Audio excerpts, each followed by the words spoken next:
こんにちは、テリーです。こんばんは、ゆっくりです。ご視聴ありがとうございます。ありがとね。さて、樹氷表現からのゲーム再開ですが、なんだか少し懐かしいです。もうリアルで2週間も経つと、どこまでプレイしたのかうろ覚えです。息切れ企画の方で息抜きしたのよね。大変惜しいですが少々違うようです。ともかく、唐突に投稿の間が空いてしまったことをお詫びいたします。以後モチベーション管理に一段と気をつけます。さて前回ですが、牧場をクリーパーに爆破されたり泳いで氷を集めたりで、その後樹氷表現にたどり着いたところまでです。今からこの樹氷表現で、氷塊と雪を集めます。さて氷塊というのは、シルクタッチなしではやはり回収できないようです。一応試すのね。まあ記憶には鮮度というものがあるので、念のためです。ちょっと腐るのが早すぎじゃないの？さてでは本格回収開始です。まずは手始めに背の低い樹氷から、氷と同じで一瞬で壊れるので、案外回収は楽そうです。うお滑る。意外と足場が滑ります。まあ氷塊だものね。で、てっぺんまで届く場所まで登ればもはやこっちのもので、実にサクサクです。さてあとは地面より低いところの樹氷ですが、なんだか根っこが深そうです。まだまだそこが見えないわね。これだけ深くなっているのは、2種類の理由が考えられます。一つは足場を硬い地盤に食い込ませることで、風や地震で樹氷が倒壊しないようにするため、もう一つは地下に根っこを伸ばすことで、十分な栄養素を吸収するためです。それで、何が言いたいの？樹氷はこれだけきちんと生成されているのに、なんでメサド中は地下に伸びていないのでしょうか。メサド中の時は、開発した人が忙しかったからよ。なら仕方がありません。さてお次のターゲットですが、どれにしようかな。色々掘ってみたいし、氷塊の池にします。これは池でいいんですよね。で、池は2層ほどしかありませんでした。案外底浅だったようです。さてそれから2分ほど経過しました。夜を待っています。だいぶ樹氷撤去が慣れてきたので、そろそろ背の高いそびえ立つ樹氷に挑みたくなってきたのですが、さすがに備えがないと怖いです。つまり落ちて死ぬ予定なのね。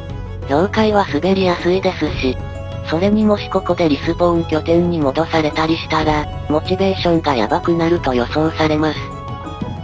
と、うお危ない。ついいつもの癖で。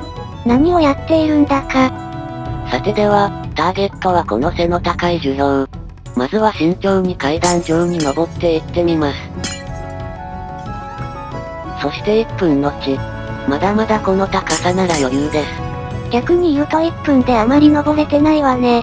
無論、足場ブロックを使えばあっさりてっぺんまで行けることはわかっています。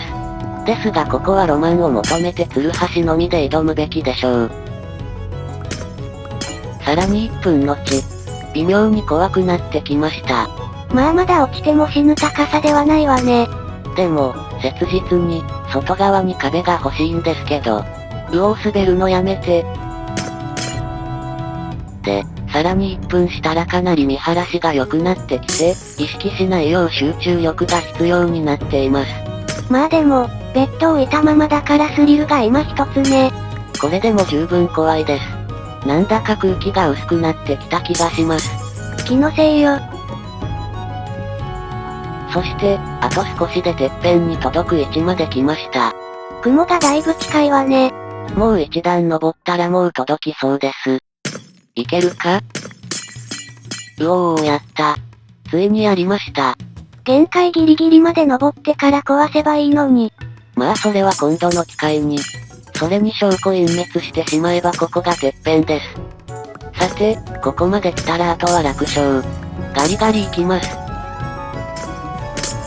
そしてそこから3分で、樹氷の根元まで根こそぎ回収し尽くしました。満足です。結構一気に取れたかしら。氷塊の数はこの樹氷1本で5スタック半というところで、思ったほどはなかったです。さて一休憩。樹氷は予定の13スタック集め終わりました。氷は14スタックあるわね。どうもワンスタック取りすぎていたようですが、なんで取ってしまったのか、2週間前のことは思い出せません。そこに捨てていいの？樹氷を掘った後をエコロジーにゴミ箱として再利用しました。自然環境に厳しそうね。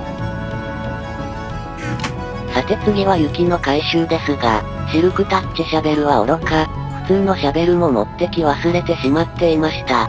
まあいつものことね。なおこのクラフトの直前に、雪ブロックを眺めて5秒考え込んだのは秘密です。手彫りで回収できるか試そうと5秒悩んで踏みとどまったのね。なお実は雪は、この樹氷表現で回収すべきか迷ったところもありました。雪集めだけならスノーゴーレムでも事足りるんですよね。さすがにここで集めた方が早いわよ。シルクタッチシャベルを持っていたらの話だけど。いちいち雪玉をブロックに変える手間が辛いです。なんで雪玉はワンスタック16個なのでしょうか。手間をかけさせるためよ。まあでも雪は、作業始めて15分足らずで12スタック集め終わりました。13スタックじゃなくていいの？後でスノーゴーレムで増やすこともできるので、インベントリの空きが若干欲しい方が優先です。なお雪を使った建築材は雪ブロックだけでなく、積雪8枚重ねもあります。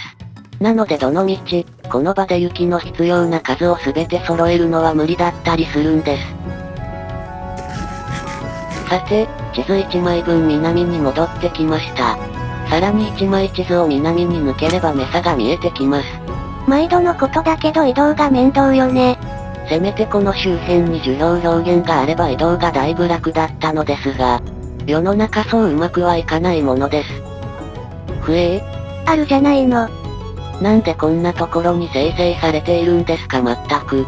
遠くで氷塊を取り終わったばかりだから見つかりやすいのよ。でもまあ、ここならメサのネザーゲートから3キロほどです。ゆくゆくは積雪を集める際に使えるかもしれません。で、大体山岳のほぼ西まで伸びているようです。覚えておかないと。ちょうどこの谷間に入ってきた奥ね。そしてそこから7分。おそらく以前であった幻の桃色羊との再会です。地図を埋めたど真ん中ですから。スルーしちゃうのね。もはや珍しいものでもないですし。で、その少し先の湖で粘土を見つけて回収です。インベントリを微妙に開けておいたのはこのためなのね。地味にコツコツ集めないと、なかなか数が揃わないんですよね。さてそんな感じで、ようやくメサのある地図に戻ってきました。ここでちょっとだけ寄り道し、キノコ島の様子を見てきます。でももう回収するのは無理よね。このキノコ島の巨大キノコが、茶色と赤色2種類とも生息しているかうろ覚えだったんです。昔の収録データの中から調べるのは大変ですし、ここでちょっと寄って確認するならさほど手間がかからないし。つまり、近々キノコブロックを回収するということよね。さて、ようやくネザーゲートの入り口です。長かった。ここの色付き粘土も後で回収しに来ないとね。いえ、次に必要なのは黄緑と緑ですので、回収するのは色のない型焼き粘土です。そして少しはすでに拠点に備蓄しています。なら次にメサに来る時にはインベントリに余裕があるのね。まあそのために、さっきキノコ島に寄って確認した次第です。なお、ネザーゲートを通り抜けると地図の現在位置表示が狂うのが難点ですが、あのキノコ島なら迷わず往復できると思うんです。ちょっと真正面を失礼します。まあ脇を失礼できないわね。さていつもよりやや短いですが、今回はここまでとなります。正直まだモチベーションが本調子ではないので、無理はしないことにしました。そもそも、息も大々企画のキノコショックでダメージ受けすぎなのよね。息抜き企画の方では前に少し触れましたが、ダイヤ進捗が半分進んで、全実績解除したあたりで、新バージョンで新企画を並行投稿し始めることを企んでいました。